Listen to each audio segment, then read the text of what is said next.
What's going on, everybody? Hopefully you had a good 3-day weekend. In this video, I want to talk about Bitfarms and Riot, this potential acquisition, and we're going to talk about what's going on with Bitcoin in this Mt. Gox saga. And we've been seeing these addresses move around. We have over 140,000 Bitcoin, worth around 9 billion, transferred from Mt. Gox wallets to an unknown address in 13 separate transactions. This is likely the plan to repay their creditors by October of 2024. And Bitcoin was doing okay over this weekend, started trying to hold 70,000. We had news of these wallets moving around and Bitcoin started dropping a bit. One of the trustees of Mt. Gox said that no sale of Bitcoin or Bitcoin Cash has taken place, and they're just managing Bitcoin and Bitcoin Cash in a secure manner. Now all of Mt. Gox's Bitcoin is in a single wallet. This is the first movement of assets from Mt. Gox in over 5 years, and it's likely a plan to distribute the assets back to creditors. Does this mean when the creditors get their Bitcoin they're going to sell right off the bat? Not necessarily. And Alex Thorne, the head of research at Galaxy, said in an X post that he expected most of the transferred Bitcoin to be held by creditors instead of being sold on the open market.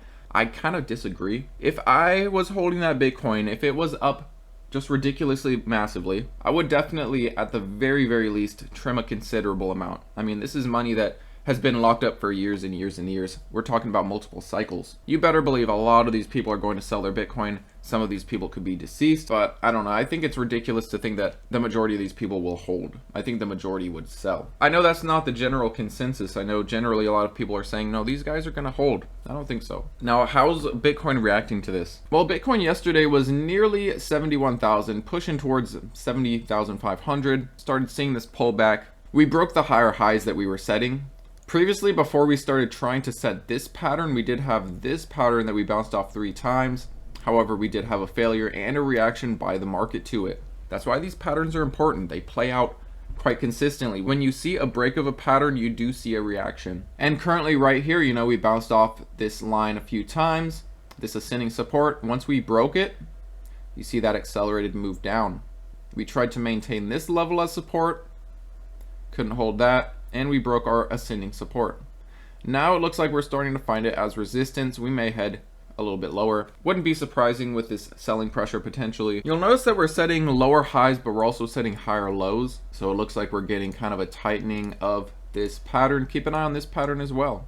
We're probably going to converge right around, you know, the end of May. Might get a breakout in either direction. Keep an eye on this pattern as well. I also want to quickly mention CleanSpark. It's just following this general direction right now still. It's following this ascending support and this ascending resistance. I do think this is going to bring us right around to that $20 to test it. That is the next step. And with CleanSpark, we're now back over the 50 MA. We were previously finding it as resistance quite a few times. We did have a breakout, but we fell back in to retest it, and we're back above it again. I do think it's going to be important to watch this pattern. If we do break this ascending support, we might retest some lower levels. But I do think pretty soon we're going to come up and test, at the very least, test this $20. Also, CleanSpark's mining update usually comes out around the 1st or the 2nd. So only a few days from now, look out for that. And this will be the first full mining update since the halving has taken effect. Last mining update was the month of the halving, and the halving was around the middle of the month. So this will be the first month where we see kind of what their production numbers are after the halving, after rewards have been cut in half. So it will be an important mining update to watch. And I'm sure you guys have heard of this, or most of you have,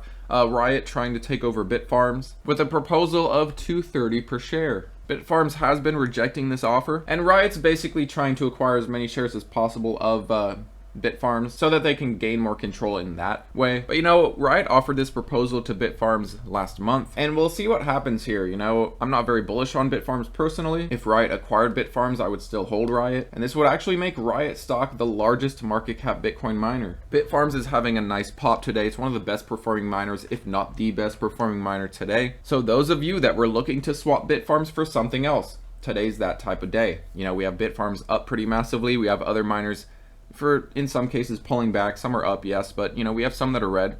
So these are the opportunities for those of you that were asking, for those of you that were looking for a chance to get out of Bitfarms and get into something else. You know, a day like this, it's right around that acquisition price, that 230 area, you know, barely under it, and we followed this nice uptrend. You know, you can keep an eye on this uptrend.